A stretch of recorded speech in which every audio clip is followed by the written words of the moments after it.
Hello everyone, my name is Deirdre Cross and I'm the Assistant Director for Public Programs at the National Museum of African American History and Culture.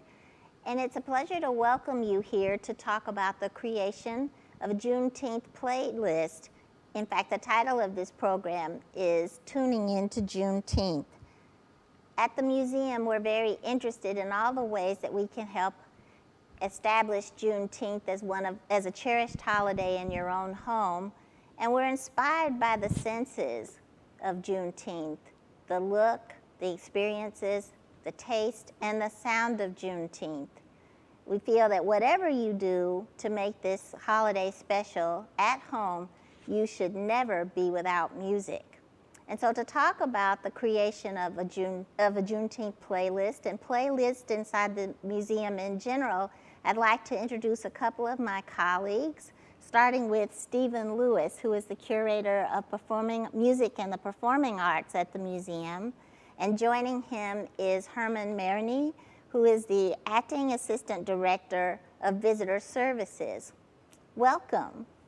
And so I think we'll start with a question about the playlist in general. Mm-hmm. Could you talk about the rationale for the playlist project here at the museum, Herman, and what you think the kind of impact music has on visitorship and people enjoying the museum? Yeah, absolutely, Deidre. I'm excited that we're here, that we finally have this opportunity to bring music to this building. I think since its inception, one of the quotes that's really popular is that this building will sing for us all. And so finally being at a place where we're pairing that with actual music the visitors will experience is exciting. The process for starting to organize the team happened during the pandemic. So it happened during the time where the staff in the museum was apart and our visitors were not with us.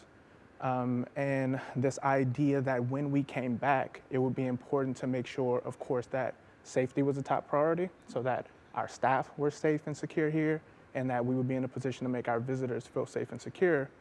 So having an opportunity to invite music into the experience was something that rallied the internal staff together. This is the work that was a collaborative effort across departments, internal, facilities, IT, visitor services, public programs, public affairs, and of course our colleagues in curatorial as well. Really rallied together to make sure that the building itself was updated, the infrastructure was in place so that we could have music here. This was also enabled by generous support from the Walmart Foundation and funds that were provided for that upgrade as well. And with all of those factors together, being in a position now to ensure that the visitor's journey to the museum is one where they're met, of course, with the building itself, the beautiful architecture is the first impression we make. And then when they come through the doors, right, they have an opportunity to really be welcomed or embraced by a familiar song or have an opportunity to dance their way to the welcome desk so they can get the information they need to start their journey. Great. Well, I'm thinking about, or we're all thinking about Juneteenth in particular, but I was wondering if you could talk about the everyday music or the range of playlists that are created for Heritage Months or historic milestones. Are there plans for that? Absolutely. Introducing a music project to the museum that is open 364 days a year gives us an opportunity to provide a nice range of sounds, right? So throughout a year, you can have experiences that align with public holidays, so MLK Day kind of starting us off, right? Juneteenth getting us through the middle, or a Christmas playlist that has Mariah Carey kind of blaring through the museum, mm-hmm. right? But the idea of the everyday visitor, it is one that puts us in a position where the playlist can kind of reflect living history, right? So whatever's going on at the time in the world, we'd be in a position and have the flexibility now to provide a sound that mirrors it, but that's also in line with the mission of the museum as well. Oh, that's excellent. And so as we talk about the composition of the playlist, I'd like to ask Stephen if you could talk about that, the range of music that you have included, or you were part of a music team that put this list together. So what kinds of things did you consider And how long is the playlist? Sure. So we wanted to have an eclectic range of music, both to make the playlist more interesting, to keep things from being monotonous, and also to just reflect the variety and the breadth of African American musical traditions, right? So that's everything ranging from jazz to hip hop to country music and folk music to R&B. And so there's a mixture of things that people will probably be very familiar with, that they've heard many times and will be very exciting because they're familiar. And also, hopefully, we'll be able to introduce people to new songs as well because of the variety of different types of music we've included. The playlist is about 9.5 hours long, which means that your average visitor to the museum will hear bits and pieces of it throughout their visit. You know, it'll be playing continuously throughout the day, but you know, the visitor will hear it either when they walk into the museum, when they are at the welcome desk, perhaps when they're at the Sweet Home Cafe. So there'll be different moments in their visit when they will experience different parts of the playlist we put together, and they'll hear a variety of different sounds at those times. Wow, and at 9.5 hours and a number of songs that you have to put into a list like that, it's pretty unlikely that they'd hear the same song twice, or maybe possibly a different version of the same song, but not. Right. That's really neat. And I wanted to say, you know, about the playlist and the museum, the range of music that we tackle here, and how you put the list together.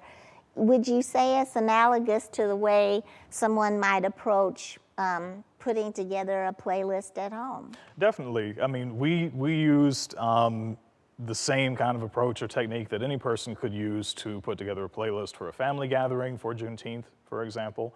You know, the visitor could use any kind of streaming service that they have subscribed to put together their own playlist that could be the soundtrack to their holiday celebration.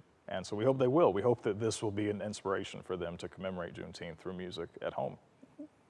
And now here comes the fun part. Does the playlist reflect any of your own favorite music or favorite songs? And that's for both of you. Yeah, absolutely. But Stephen, I also did want to touch on some of the themes. Could you talk a little bit about some of the themes that were present in the playlist? Sure. Sure. Of course. So because again, like you mentioned, it's a 9.5 hour long playlist. It's a huge amount of music to put together, and we wanted the selections to reflect something about Juneteenth as a commemorative day where we celebrate emancipation, we honor the African American freedom struggle. And so we selected songs according to a few different themes. One of them is, of course, freedom and activism. So there's quite a bit of music on the playlist that is either associated with the civil rights movement, associated with African American activism more generally. There are even some older selections that even date back to the period right after emancipation, performed by contemporary groups. Can you give any examples? Sure. There's a song called Jubilee, for example, by the McIntosh County Shouters, which is a contemporary performance of a song that was originally performed probably around the 1860s. So this is right after emancipation. But then also we've got things like Nina Simone performing I Wish That I Knew How It Would Feel to Be Free. That's a song that comes from the civil rights generation, a very iconic song from that moment in the 60s. So we have a wide breadth of things. You know, we even have some music related to contemporary activism and the Black Lives Matter movement, for example. So we wanted to highlight that historical narrative that really goes back centuries that we can kind of express through music in the museum as well.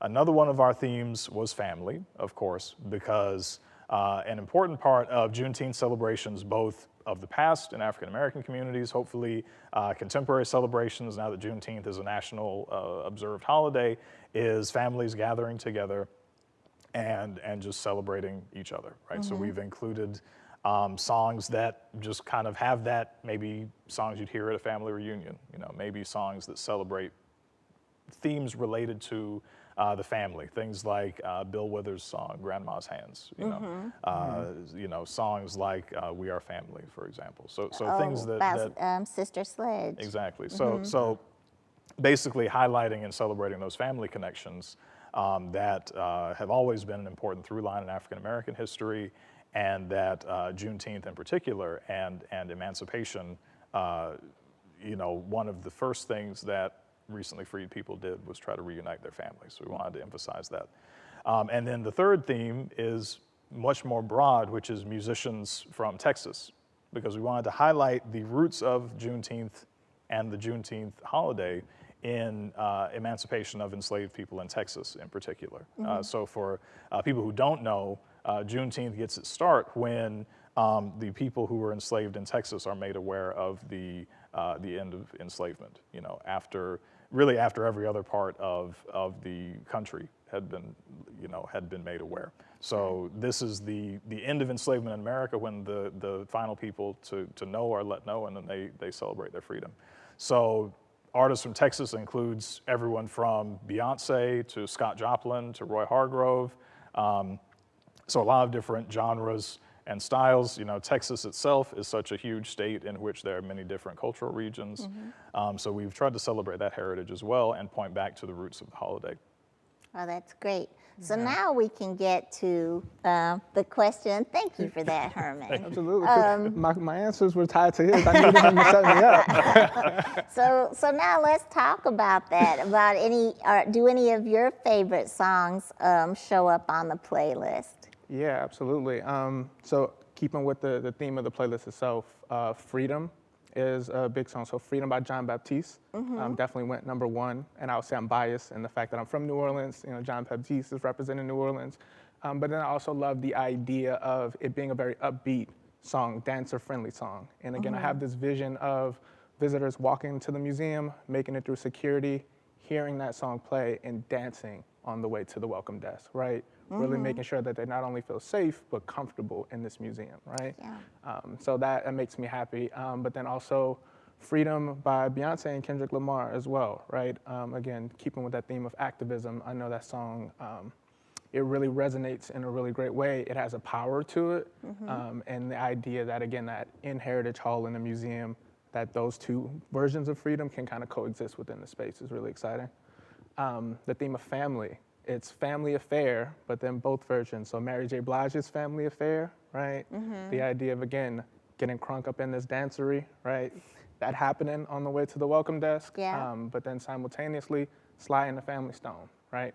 We're family affairing it that way, because that opportunity for a generational conversation to happen is also extremely important, right? I can imagine, again, you coming into the museum 2 or 3 generations deep, and then again, having a moment where you just need to stop and experience it, dance and sing with the family before you're ready to start your journey. Yes, right? I've heard a driveway moment, so now we'll have a stop and let's listen moment. Stop and let's listen, That's fantastic. And how about you, Stephen? Yeah, so probably my favorite song on the playlist is one that I mentioned a minute ago, which is Nina Simone's performance of I Wish I Knew How It Would Feel to Be Free. Nina Simone's one of my favorite singers. The version we selected is from 1967. And I love it both because of the message of the song, also because there's this really soulful gospel feeling to the way that she performs. It's not a gospel song, but there's the feeling of that music in her performance and in the composition. And it's interesting, speaking about those intergenerational kind of crossover moments, I think Nina Simone in particular has kind of been having a resurgence among younger listeners recently because of the success of Questlove's documentary Summer of Soul a year or 2 ago. Because of the relevance her music has to contemporary activism. So I think that we can highlight those historical connections with the songs that we've selected to play in Heritage Hall and around the museum. Well, I think that's really neat, and I also caught that film, and it was remarkable among all the artists who were there in that film, The Fifth Dimension, David Ruffin, just a range of people, but the body of music that seemed completely contemporary and fresh actually was Nina Simone. So it's really neat that she's included. There is some.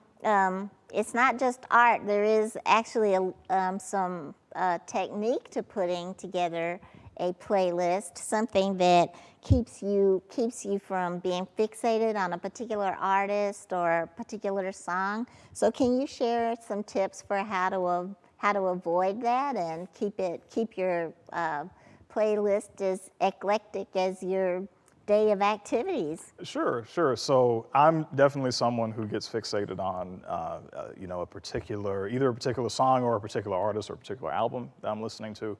And so a couple of the ways that we got around that was teamwork, number one. So I worked closely with our museum specialist, Timothy Ann Burnside, and our curatorial assistant, Hannah Grantham, to kind of brainstorm and put together a playlist that would reflect all of our taste rather than just mine, so that so that we'd have a good mixture of music, right? And so that we'd have music that represented different people's tastes, really. And another thing I would say, just in terms of mood, is it's good to have a lot of upbeat music, like Herman has been talking about. We want visitors to be energized and excited about their visit. It's good to also mix in some things that are a little bit more mellow, just to have that variety. Again, so there's a mixture of you know, very danceable songs, some songs that are a little bit more contemplative, you know, things that not slow songs necessarily, but you know, songs that kind of will invite the visitor to maybe think about what they've seen in the museum, maybe if they're on their way out, think about their own relationship to African American history. And so we've tried to have all those different frames of mind represented in the different tracks on the playlist. Wonderful. Anything you would like to add to that, Herman? No, I think Stephen touched on it well, particularly if you're tying it to the experience that you can have here in the museum, right? Having those upbeat, up-tempo songs kind of reminds me of starting your experience at the top of this museum at the mothership, up in the stars, right, in musical Crossroads as a section. It's always, you know, a light opportunity, but it's also a moment that creates that dialogue between generations, right? Music unlocks memories, and you get to share those memories with your family in that moment, right? But then having songs that have maybe a more mellow or even a more solemn tone are also important, right? Because as easily as you can start up with the mothership, you can start your journey down with the slave ship, right? And kind of contend with the more difficult history. Both experiences are equally important. And I think having a playlist with the range to kind of touch on all of the aspects of Juneteenth and what it represents is really beautiful. Well, it occurs to me, you know, that along with the cultural and historic significance of Juneteenth, it's also kind of a gateway to summertime. It's near the longest day of the year. And do you think anything within the playlist existing for the museum, or would you advise people who are watching this program to keep that in mind? Sure. I mean, I definitely think that because Juneteenth is a summer celebration, you know, there are all kinds of opportunities to, you know, work in the new summertime hits into the soundtrack for your own Juneteenth event. In particular, because there's a lot of new music coming out that is both very danceable, also very relevant to, again, the concerns we've been talking about that we had in mind when we put together this playlist. You know, things like activism, things like, you know, issues that face the African American community that are part of the struggle for freedom, you know. And so I think there's a lot of crossover there, and I think that the Juneteenth holiday being kind of here at the start of summer, there's a way to do a few different things at once with your own music selections at home. Okay. Well, that about sums up, I think, what we can share about the creation of the playlist. But I wondered if we could end with some of your final thoughts on what this project has meant to you to put this together, and what it will, how it will impact visitors in the coming months. Yeah, absolutely. I think just broadly speaking, it's not traditional to have music be the thing that greets visitors in the museum space. And I'm excited that we're taking this step, because there's a powerful opportunity to have music really set the tone for your visitor's experience, right? Not only do you have the flexibility to choose the soundtrack to your museum or your cultural institution, but you can be very intentional around what that tone is on any particular day or season. But then never overlooking the benefits of music to connect the museum members themselves, the teams that came together to make this possible, or the significance of the way that the music will impact the front-facing visitor staff, right? It'll get them excited. If they're dancing and they're excited before the day starts, that energy will transfer over to the visitors. So it's beautiful to think about the fact that these playlists will be available The visitors will experience them, the staff on site will experience them, but because of the way technology enables, we can also connect with our staff and then visitors who are not here with us physically on site, right? So this idea that whether you're on site or you're at home, you can still tune into and connect with the museum is what I'm really excited about. Great. Right, I agree. You know, I think that the playlist is an opportunity to kind of amplify the messages that we convey in the exhibition for the visitors who are just arriving, or again, the visitors who are maybe going from the history galleries up to the culture galleries, you know, passing through Heritage Hall. And I think, you know, the Juneteenth playlist in particular, I think is a really important way to continue to introduce our visitors to the Juneteenth holiday. You know, now that Juneteenth is a national holiday, you know, and now that it's being observed around the country, I think that people are looking for ways to celebrate. People are developing their own traditions, both in terms of how they have, you know, cookouts and family parties. And so I hope that the playlist we have in the museum as a way of commemorating the holiday will also influence people in their own celebrations at home. Wow. Well, thank you both. And thank you to our audience for joining us for this great talk about creating your own Juneteenth playlist, tuning into Juneteenth, which we hope you'll do. Have a wonderful summer.